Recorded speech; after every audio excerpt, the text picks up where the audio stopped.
Hello everyone, welcome to the class. और स्वागत है आप सभी का एग्ज़ाम प्रेप में एक बार फिर से। और डाउट नट पर भी, क्योंकि ये क्लास दोनों जगह चलेगी, एग्ज़ाम प्रेप पे भी और डाउट नट चैनल पे भी, यानी कि डाउट नट ऐप पर आपको ये क्लास मिलेगी। ठीक है, और एग्ज़ाम प्रेप यूट्यूब चैनल पे भी आपको ये क्लास मिलेगी। तो हम लोगों ने अभी डैन डैट पहले भी मैं इसमें पढ़ा चुका हूँ। ठीक है, तो डैन डैट जो एग्ज़ाम प्रेप में जो है, डैन डैट की आपको क्लास पहले भी मिली होंगी, है ना, जो पढ़ी हुई हैं वो मैं पहले ही पढ़ा चुका हूँ। और अभी मैंने ये न्यू 3 पार्ट्स में डैन डैट को कंप्लीट आपका कराया है। और रही बात प्रैक्टिस की, तो ये हम लोग बाद में स्टार्ट करेंगे। और आज मैं आपके साथ स्टार्ट करूंगा ट्रांसलेशन, यानी टेंस का टॉपिक स्टार्ट करूंगा। और टेंस का टॉपिक जब तक ख़त्म होगा तब तक आपको एक भी डाउट टेंस में नहीं रह जाएगा और आप अच्छे से ट्रांसलेशन करना शुरू कर देंगे। और 3 से 4 नंबर की अपनी स्टोरी आती है, तो उसी के लिए हम लोग फोकस हैं। डैन डैट हो चुका है, टेंस कंप्लीट करेंगे, उसके बाद एक्टिव पैसिव पर आएंगे। फिर मैं आपको बताऊंगा आर्टिकल राइटिंग या ऐसे राइटिंग आप कैसे करें, क्या क्या उसमें इंपॉर्टेंट पॉइंट्स होते हैं, कैसे क्या करें। ठीक है, ये सारी चीज़ें अपनी डिस्कस की जाएंगी, यानी वही इंपॉर्टेंट पॉइंट्स हम आपके साथ डिस्कस करेंगे। तो जो लोग पहली बार देख रहे हैं या पहली बार जुड़े हैं वो एग्ज़ाम प्रेप को सब्सक्राइब जरूर कर लें, और जो ऑलरेडी जुड़े हुए हैं वो जरूर शेयर करें, और जो डाउट नट पर हैं वो डाउट नट ऐप पर क्या करें, सब्सक्राइब जरूर कर लें। और एग्ज़ाम प्रेप पर भी वो विज़िट कर सकते हैं। तो चलिए शुरू करते हैं। टेंस क्या है, टेंस। ठीक है, और आज के बाद आपको टेंस में कोई एक सिंगल डाउट भी नहीं रह जाएगा कि टेंस क्या होते हैं, चाहे वो इंग्लिश मीडियम का हो चाहे हिंदी मीडियम का हो। देखते ही आप पता लगा लेंगे कि वो कौन सा टेंस होगा या कैसे आपको क्या करना है। ठीक है, तो चलिए शुरू करते हैं। बिल्कुल टेंस का एक एक मतलब चीज़ें खोल के रख देंगे, ऐसा आपको बुक में भी नहीं दिया होगा, वो चीज़ें यहाँ पर हम लोग लेते हुए चलेंगे। चलिए आइए, तो शुरू करें अपना क्या, टेंस। तो ये है अपना टेंस। टेंस को हिंदी में काल कहते हैं, ये यूपी बोर्ड वाले बच्चे अच्छे से जानते हैं, और ये टॉपिक दोनों के लिए इम्पोर्टेंट है। और चाहे वो क्लास क्या हो, 6 का बच्चा हो चाहे वो क्लास 12 का बच्चा हो, हर क्लास के लिए टेंस क्या है, इम्पोर्टेंट टॉपिक है। ठीक है, यानी क्लास 6 से लेके क्लास 12 तक का बच्चा इसे देख सकता है। साथ ही साथ अगर आप सुपर टेट यानी एस्टेट के छात्र हैं तो वो भी आप क्या कर सकते हैं, इसको देख सकते हैं। क्योंकि टेंस पहचानने के लिए आपके में आता है, ट्रांसलेशन करने के लिए नहीं आता, लेकिन पहचानने के लिए आता है। तो इतनी सारी क्लासेस के लिए क्या इम्पोर्टेंट है, इसको मैं साइड में लिख देता हूँ। ठीक है, कि किस किस क्लास के लिए इम्पोर्टेंट है, यानी 6 to 12 तो आप देख ही सकते हैं, है ना। साथ ही साथ कंपटीशन की तैयारी कर रहे हैं तो एस्टेट वाले हो गए, है ना। और अदर जो एग्ज़ाम में इंग्लिश अगर आती है तो आप उसमें भी इसको देख सकते हैं। ठीक है, तो आप जैसा कि जानते हैं टेंस यानी काल, और इंग्लिश वालों के लिए बात करें तो टेंस का मतलब, काल का मतलब क्या होता है, समय यानी टाइम, है ना। टेंस क्या होते हैं, अगर कोई पूछे एक वर्ड में, सिंगल वर्ड में बता दो तो क्या होता है, टाइम। टेंस बेसिकली टाइम है। टेंस आपको टाइम और वर्ब जो होते हैं ना, वर्ब क्या होता है, वर्क, है ना। तो टेंस क्या करता है, आपको टाइम और वर्क को आपके अटैच करता है।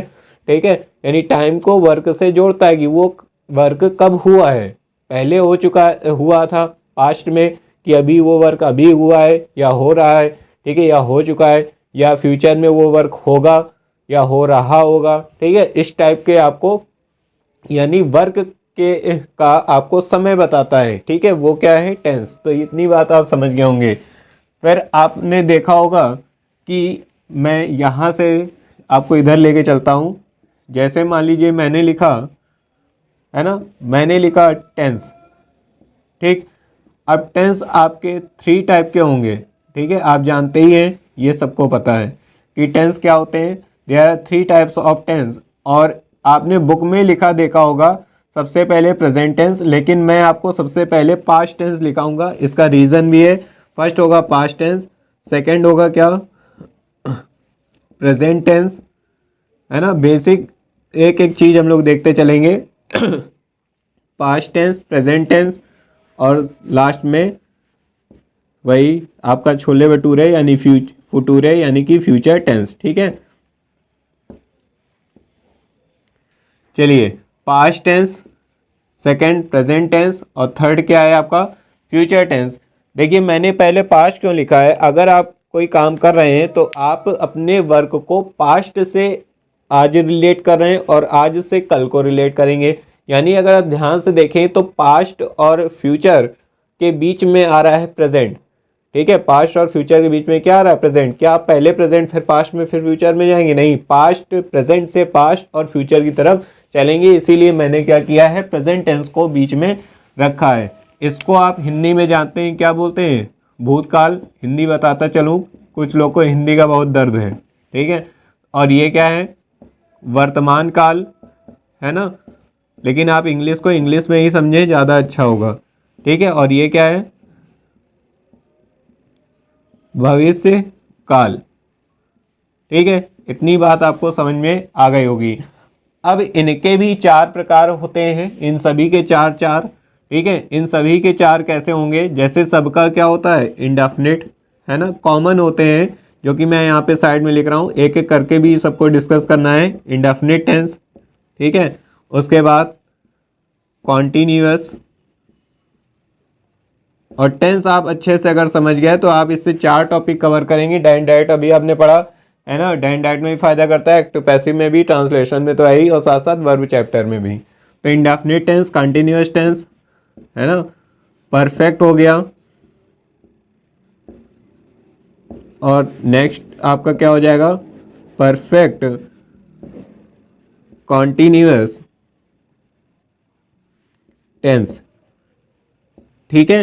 तो देखिए ध्यान से, ये जो मैंने 4 टाइप लिखे हैं ना, जिसको मैं A B C और D नेम दे रहा हूँ, ये A B और C D क्या है, सब के लिए हैं। इसके लिए भी है, ठीक है। ये जो आपका दिख रहा है आपको, ठीक है, ये जो मैंने 4 लिखे हैं ना, ये सेम है, पास्ट के लिए भी यूज़ होंगे, प्रेजेंट के लिए भी यूज़ होंगे, और फ्यूचर के लिए भी चारों क्या होंगे, यूज़ होंगे, ठीक है। ये जो मैंने यहाँ बॉक्स में लिखा हुआ है, ठीक है, ये आपका पास्ट प्रेजेंट फ्यूचर सब में क्या होगा, यूज़ किए जाएंगे, चारों के चारों, ठीक है। ये चारों किसके लिए यूज़ होंगे, पास्ट प्रेजेंट और फ्यूचर के लिए आपके यूज़ होंगे, ठीक है। तो मेन आपको यही स्टार लगा के रखना है। ये देखिए, यानी कि मैंने आपको एक चार्ट वे में समझाने की कोशिश की है कि पास्ट टेंस के भी 4 होते हैं, past indefinite, past continuous, past perfect और पास्ट परफेक्ट कंटिन्यूअस। प्रेजेंट क्या होंगे, तो present definite, present continuous, present perfect और प्रेजेंट परफेक्ट कंटिन्यूअस। फ्यूचर का होगा तो future indefinite, future continuous, future perfect और फ्यूचर परफेक्ट कंटिन्यूअस। ये होंगे अपने 4 सबके। तो यानी 4 4 8 और 4 कितने हो जाएंगे, 12। अब आते हैं कॉमन, केवल अगर आपसे पूछ ले कि पास्ट टेंस की पहचान क्या होती है, कैसे आप किसी सेंटेंस को देख के पहचानेंगे कि वो पास्ट टेंस का है, सिर्फ पास्ट टेंस और कुछ नहीं, ठीक है। तो आपको या तो था लिखा हो, ठीक है, या थी लिखा हो, या थे लिखा हो, तो आप समझ जाएंगे वो किसका है, पास्ट टेंस का है। सेम ऐसे ही आपको है लिखा है, कहीं पे हूँ लिखा हुआ है, मैं किसी और की बात नहीं कर रहा हूँ, सिर्फ प्रेजेंट टेंस और पास्ट टेंस इनकी बात कर रहा हूँ। इनकी पहचान क्या होती, कैसे पहचानोगे, तो पास्ट टेंस ऐसे, प्रेजेंट टेंस ऐसे, और फ्यूचर टेंस होगा तो आपको क्या मिलेगा, गा, गी और गे, ठीक है। यानी लास्ट में ये सब चीज़ें दी होंगी। तो ये सिर्फ टेंस पहचानने का तरीका है, सिर्फ टेंस, इन ना कि इनकी पहचान बताई मैंने, सिर्फ इनकी पहचान बताई है कि अगर पास्ट टेंस होगा तो आप ऐसे कर लोगे, है ना। पास्ट टेंस पहचानने का तरीका ये था, थी और थे, है ना। प्रेजेंट टेंस पहचानने का तरीका है, हूँ और हो, ठीक है। अगर फ्यूचर टेंस कहीं पहचानना है तो गा दिया हुआ है ना, और गी दिया हुआ है, और क्या, गे। इनसे आप पहचान लोगे, ठीक है। आ रही बात समझ में, कैसे पहचानोगे अभी आगे हम लोग देखते हुए चलेंगे। तो इसको आप जल्दी से नोट कर लीजिए।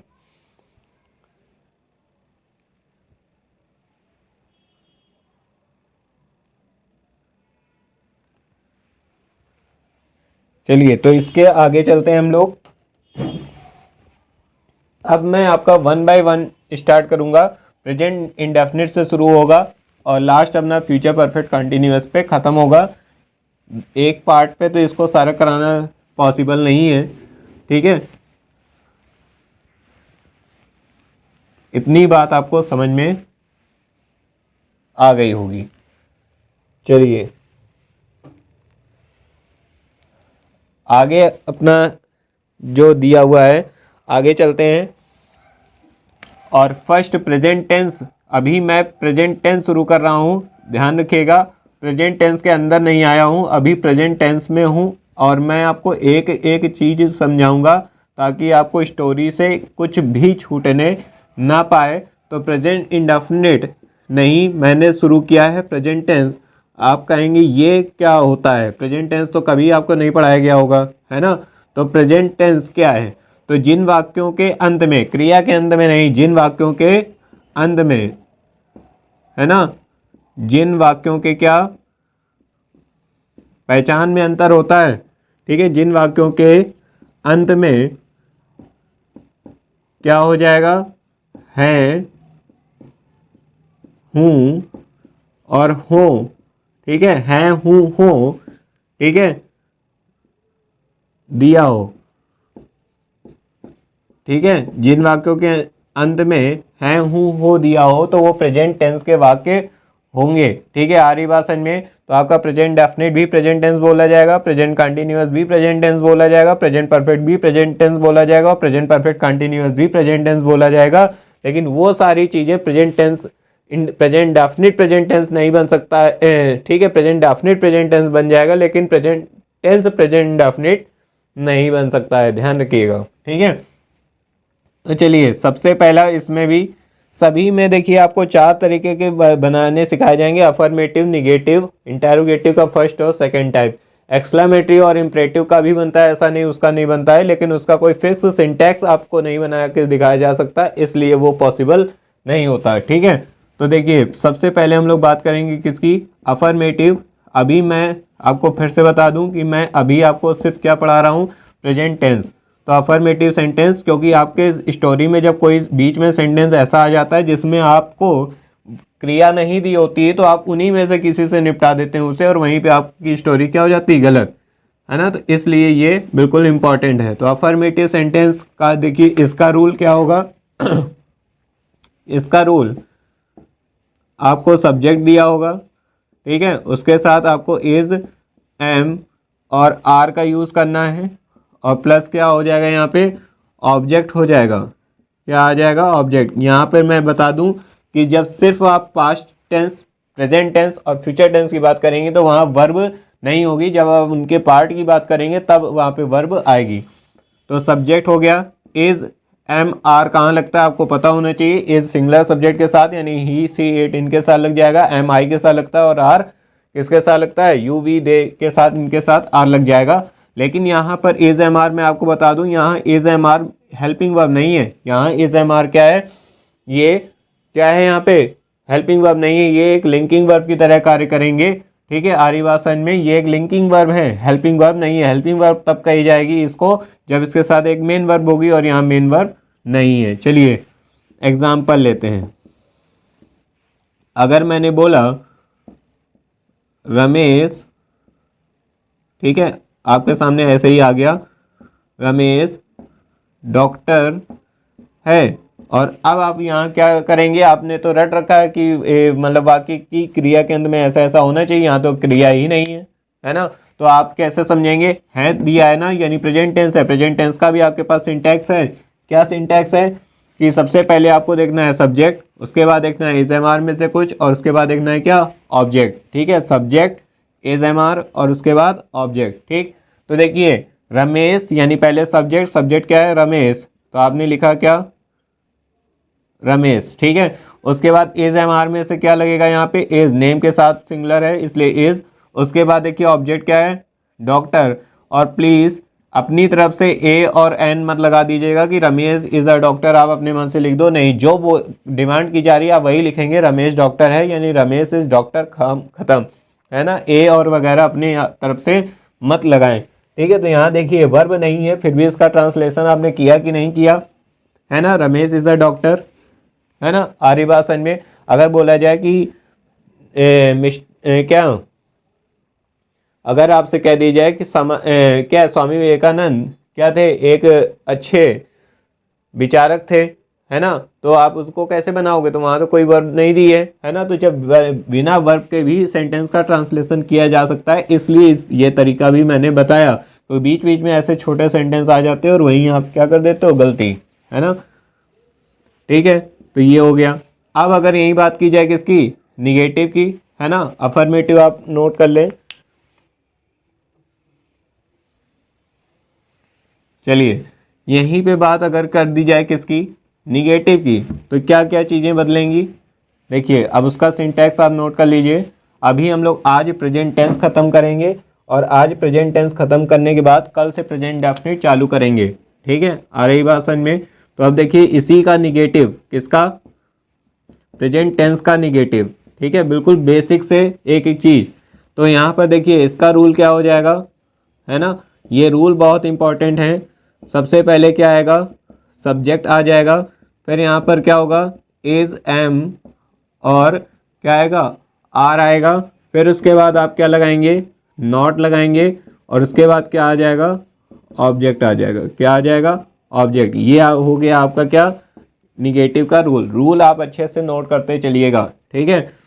और बहुत जल्द हम लोग क्या है, टेंसेस कंप्लीट कर लेंगे, तो परेशान न होइएगा, लेकिन आपका बेसिक क्लियर हो जाएगा। 3 से 4 नंबर पक्के, है ना, 4 नंबर यहाँ से पक्के हैं, ठीक है। आ रही बात समझ में, कितने, 4 मार्क्स यहाँ से आपके पक्के हो जाएंगे, है ना, 3 से 4 नंबर, ठीक है। तो चलिए यहाँ से अब देखिए आगे चलते हैं, इसका भी एग्जाम्पल लेते हैं। जैसे अगर मैंने लिखा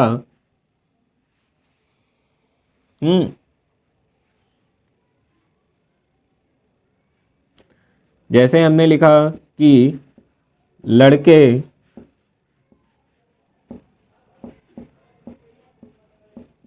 शैतान नहीं है, ठीक है। अगर मैंने बोला कि लड़के शैतान नहीं है, तब आप कैसे बनाओगे, तो यहाँ लड़के का मतलब क्या हो जाएगा, बॉयज़, है ना, क्या हो जाएगा, बॉयज़, और उसके लिए क्या आएगा, आर। देखिए सिंटैक्स मिलाते चलिए, सब्जेक्ट बॉयज़, उसके लिए आर, क्योंकि बॉयज़ प्लूरल है, ठीक है। आ रही बात समझ में। उसके बाद क्या लगाना है, नॉट, ठीक है। तो बॉयज़ आर नॉट, और शैतान होने की क्या होती है, नॉटी, NAUGHTY। तो यहाँ से आपका क्या हो गया, बॉयज़ आर नॉट नॉटी। तो आपने देखिए लड़के शैतान नहीं है, इसका मतलब बॉयज़ आर नॉट नॉटी। आपने क्या किया, ट्रांसलेशन इसका भी बना लिया, है ना। और अगर आपको ये ना पढ़ाया जाता, डायरेक्ट पढ़ा दिया जाता और फिर कहीं बीच में ही आता, तो आप हो सकता था इसको प्रेजेंट डेफिनिट वाले से निपटा देते, है ना। आ रही बात समझ में, लेकिन ऐसा नहीं करना है, तो इस बात का विशेष ध्यान रखिएगा, ठीक है। तो इनके भी नियम होते हैं। निगेटिव आपका कंप्लीट हो गया है, इसे आप देख लीजिए। चलिए क्लास को आप दोबारा देख लीजिएगा, क्लास पड़ी रहती है, हटाई नहीं जाती। तो चलिए अब आते हैं अपना इंटेरोगेटिव पे। इसी टाइप से आप आगे भी पढ़ेंगे, प्रेजेंट डेफिनिट वगैरह सब ऐसे ही चलेगा, लेकिन इसको बताना जरूरी था क्योंकि बीच में छोटे छोटे सेंटेंस आ जाते हैं। चलिए आगे चलते हैं, और इसमें सी नंबर अपना आएगा किसका, इंटेरोगेटिव। किसका आएगा, इंटेरोगेटिव सेंटेंसेस, है ना। किसका आएगा, इंटेरोगेटिव सेंटेंसेस। तो इंटेरोगेटिव सेंटेंसेस में आपको बता दूं कि 2 टाइप के होते हैं। फर्स्ट होता है यस नो टाइप, है ना। क्या होता है, यस नो टाइप होता है, यानी हाँ या ना वाले। जैसे अगर किसी ने आपसे कहा आर यू रेडी, आप बोलेंगे यस और नो, डिटेल आंसर नहीं बताने लगेंगे, यानी, ठीक है। और यह हिंदी वाले समझेंगे कि जब वाक्य की शुरुआत क्या शब्द से हो, ठीक है, किससे हो, क्या शब्द से हो। जब वाक्य की शुरुआत क्या हो, क्या शब्द से हो, तो यहाँ से क्या हो जाएगा, अब समझ जाएंगे आप क्या कि ये भी क्या है, इंटेरोगेटिव का फर्स्ट टाइप है, ठीक है। आ रही बात समझ में। तो अब इसका आप सिंटेक्स नोट करिए, जब ऐसा कुछ होगा, ठीक है, इसका आप रूल नोट कर लीजिए। जब ऐसा कुछ आएगा तो इसका रूल क्या है, तो इसका रूल क्या है आपका, इसमें क्या होता है, जो हेल्पिंग वर्ब है ना, सॉरी, जो यहाँ पे लिंकिंग वर्ब है वो आगे आ जाएगी, ठीक है। यहाँ हेल्पिंग वर्ब नहीं बोल सकते हैं। फिर क्या होगा, सब्जेक्ट आ जाएगा। फिर उसके बाद देखिए अगर नॉट हुआ तो, है ना, अगर नॉट अवेलेबल हुआ तो उसकी अंग्रेजी यहाँ पर बना दी जाएगी, और नहीं हुआ तो आप ऑब्जेक्ट की तरफ क्या होंगे, बढ़ जाएंगे, और लास्ट में क्वेश्चन मार्क आएगा।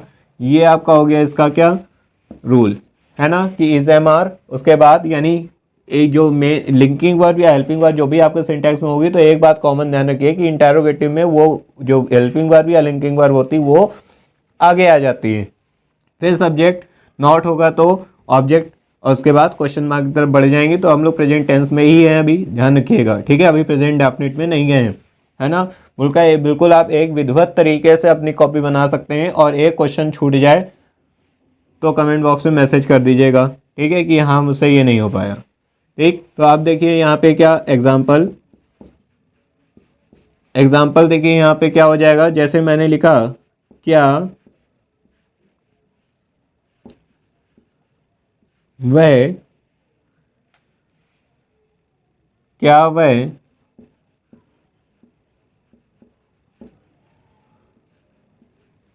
अध्यापक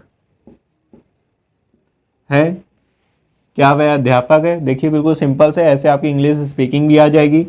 क्या वह अध्यापक है, यानी वह, ठीक है। अध्यापिका होता तो सी होता है, यहाँ पर क्या आ जाएगा, ही आ जाएगा, और ही की वजह से क्या आएगा, इज आएगा। तो इज ही क्या हो जाएगा, इज ही अध्यापक की क्या हो जाएगी, टीचर, है ना।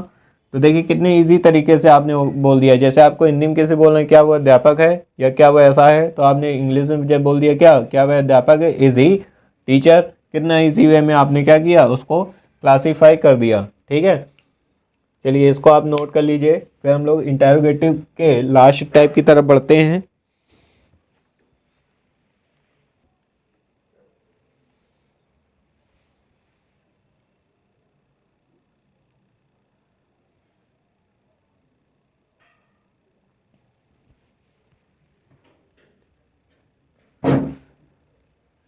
चलिए, तो इंटेरोगेटिव का सेकेंड टाइप क्या है, इससे आपको एक ओवरव्यू भी मिल गया होगा कि आगे क्या क्या होने वाला है इसी टाइप से, है ना। तो चलिए नेक्स्ट आपका जो है यहाँ पे, वो सेकेंड टाइप क्या होगा, क्वेश्चन आंसर टाइप। क्या होगा, क्वेश्चन आंसर, ठीक है। क्या होगा, क्वेश्चन आंसर, है ना, टाइप। क्वेश्चन आंसर टाइप का मतलब यहाँ पर क्या है कि जब आपको क्वेश्चन वर्ड लगा हो, ठीक है, आर्य भाषण में इंग्लिश वाले, और हिंदी में क्या है, जब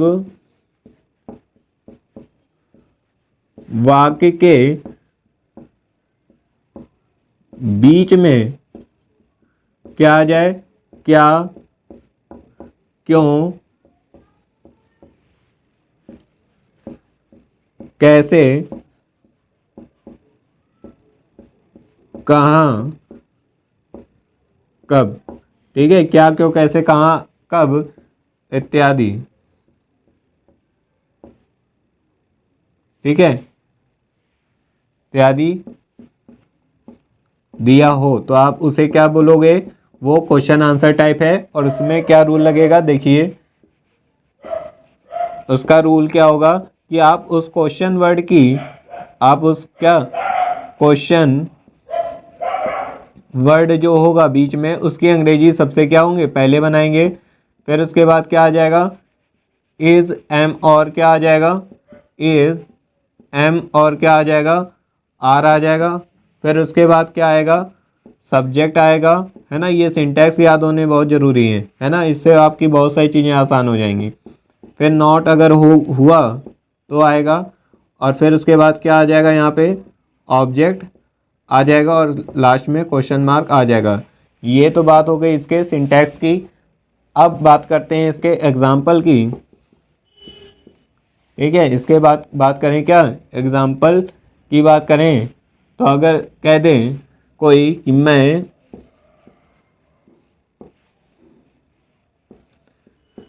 पागल क्यों हूँ, ऐसे भी तो बोल सकते हैं ना, मैं पागल क्यों हूँ। तो आप कैसे बनाएंगे, तो क्यों की अंग्रेजी क्या होगी, पहले बनेगी। मैंने क्या कहा, क्वेश्चन वर्ड अगर बीच में आया तो इसकी अंग्रेजी सबसे पहले, तो यहाँ क्या हो जाएगा, वाई। और मैं की अंग्रेजी आई होती है, और आई के साथ आपको यह क्या यूज़ करना है, एम, तो वाई एम आई, ठीक है, वाई एम आई। और पागल की क्या होती है, मैड। वाई क्या हो जाएगा यहाँ पे, वाई एम आई मैड, ठीक है, वाई एम आई मैं पागल क्यों हूँ, इसका आप इस तरीके से क्या बना देंगे, ट्रांसलेशन। तो आपने देखा कि प्रेजेंट टेंस, वैसे अगर हम इंडेफिनिट शुरू करते तो आज ख़त्म कर लेते, इतनी चीज़ें उसमें मुझे आपको बतानी पड़ती, लेकिन आप समझिए कि ये प्रेजेंट टेंस बताना बहुत ज़रूरी था, क्योंकि ऐसे छोटे छोटे सेंटेंस आते हैं और उसमें आप कंफ्यूज हो जाते हैं पेपर सॉल्व करते वक्त कि इसको किस रूल से बनाएं। तो आपके पास सारे रूल अवेलेबल होने चाहिए, क्योंकि छोटे सेंटेंस ज़्यादा आ जाते हैं स्टोरी में बीच बीच में और वहाँ कंफ्यूज हो जाते हैं। ठीक है, तो यहाँ पर आप क्या करेंगे, इस तरीके से आप क्या करेंगे, सॉल्व करेंगे। अब आप इस ऐसे ही छोटे छोटे सेंटेंस बनाने की कोशिश करिएगा, और इसके बाद हम लोग क्या करेंगे, नेक्स्ट क्लास में अपना प्रेजेंट इंडेफिनिट टेंस शुरू कर देंगे। एक क्लास में एक टेंस आपका निपटाया जाएगा, यानी कुल मिला के अपनी 12 क्लासें होने वाली हैं। ठीक है, और ये तो प्लस की चल रही, और 12 क्लास के बाद आपको एक भी डाउट नहीं रह जाएगा टेंस के प्रति कि आपको क्या सिंटैक्स नहीं याद है। सिंटैक्स आप रट जाएगा, बिल्कुल इतनी बार आएगा ना कि बिल्कुल रट के रह जाएगा। ठीक है, तो कोई डाउट नहीं रह जाएगा, लेकिन सारी क्लास आपको अटेंड करनी पड़ेंगी, सारी क्लास 1 बाय 1 देखनी पड़ेंगी। एक भी क्लास स्किप हो गई तो आप टेंस को क्या आसानी से समझ नहीं पाएंगे। तो आज हमने देखा टेंस का इंट्रोडक्शन, साथ में मैंने आपको प्रेजेंट टेंस कराया है। प्रेजेंट टेंस के अभी मैंने पार्ट नहीं डिस्कस किए हैं, वो 1 बाय 1 डिस्कस होंगे। तो कल हम लोग प्रेजेंट डेफिनिट की तरफ बढ़ेंगे, फिर ऐसे प्रेजेंट कंटिन्यूअस, इसी तरीके से लास्ट तक चलेंगे। उसके बाद जब ये हो जाएगा तब हम लोग प्रैक्टिस करेंगे किसकी, स्टोरी की, है ना। तब मैं आपके सामने स्टोरी लेके आऊँगा, ताकि आप फिर देखते हैं बना पा रहे हैं कि नहीं। तो मिलते हैं अपनी नेक्स्ट क्लास में, तब तक के लिए ज़्यादा से ज़्यादा लोगों तक शेयर करिए, और डाउटनट पे और एग्ज़ाम प्रेप पे जरूर ज्वाइन करिए। Thank you.